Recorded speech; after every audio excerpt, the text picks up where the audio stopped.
The Joe Rogan Experience. Do you anticipate writing with new characters? Or are you going to keep Jack Reese? Like, how are you going to do this? Yeah, so James Reese. Yeah, for this. Why is Jack is John? Sometimes.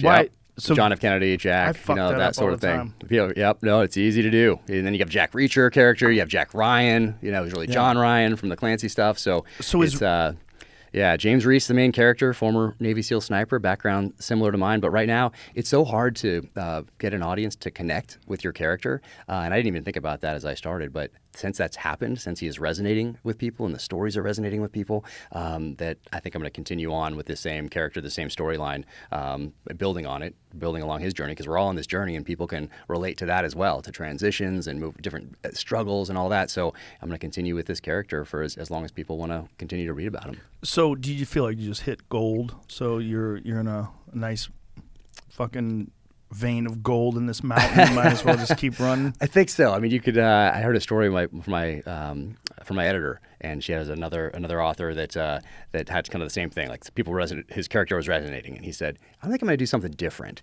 And she's like, "What? No, you're not. No, you know how rare this is." So right, like J.K. Rowling, she had this amazing success with Harry Potter, and then she wrote another book. And, I mean, I'm sure it's probably pretty successful just because she's J.K. Rowling's and everybody loves her, but I haven't heard shit about it. No, and sometimes it's hard to move over. What's the new book about?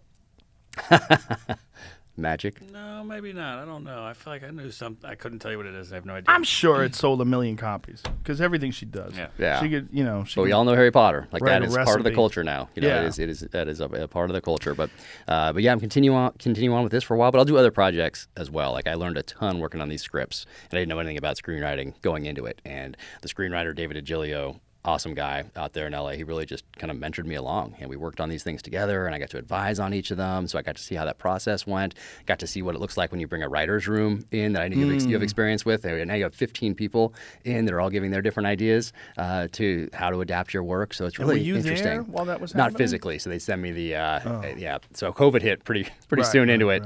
So they were all virtual too. So they're all doing that virtual. The room was virtual. So you did a virtual meeting though. So you were at least digitally in presence. Yeah. So was it weird having people talk about your creation and sort of move it around? And did they keep all the main characters like Katie and his ex-wife and his daughter and all that stuff?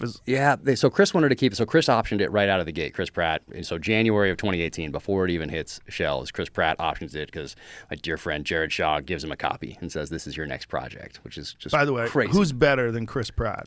I can't think of anybody. He's my favorite Chris.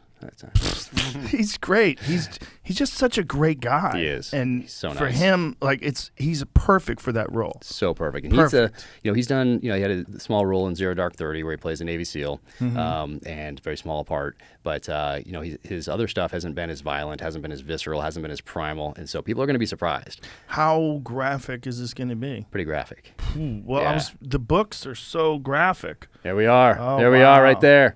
Yep, I think that was Antoine wasn't supposed to post that, so I'm so glad that he did. Antoine, you fucked up. It's on Chris's page actually. Yeah, Chris did it too. Chris reposted it, which is great. Antoine Fuqua right there, man, he is such an amazing guy.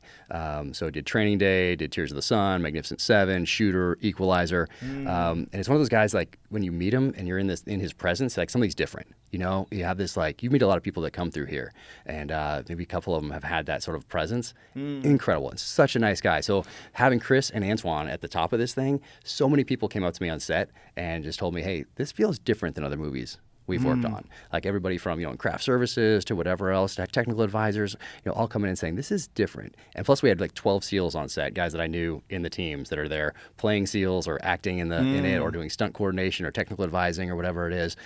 So we were all on. So it was like a reunion. So we had a blast, That's all those awesome. guys there. It was a huge reunion for a week on set, and we had a blast. But yeah, it could not be. And you trust. A lot of this is trust. So when you hand something over to somebody to take your work and change it into something and adapt it to film, or it can be anything. But there's a lot of trust involved because especially me, when if you're not J.K. Rowling or you're not Stephen King and you're not maintaining creative control, you hand that to somebody else and you cross your fingers. And there's no two better people to be in charge of this than Chris Pratt and Antoine Fuqua.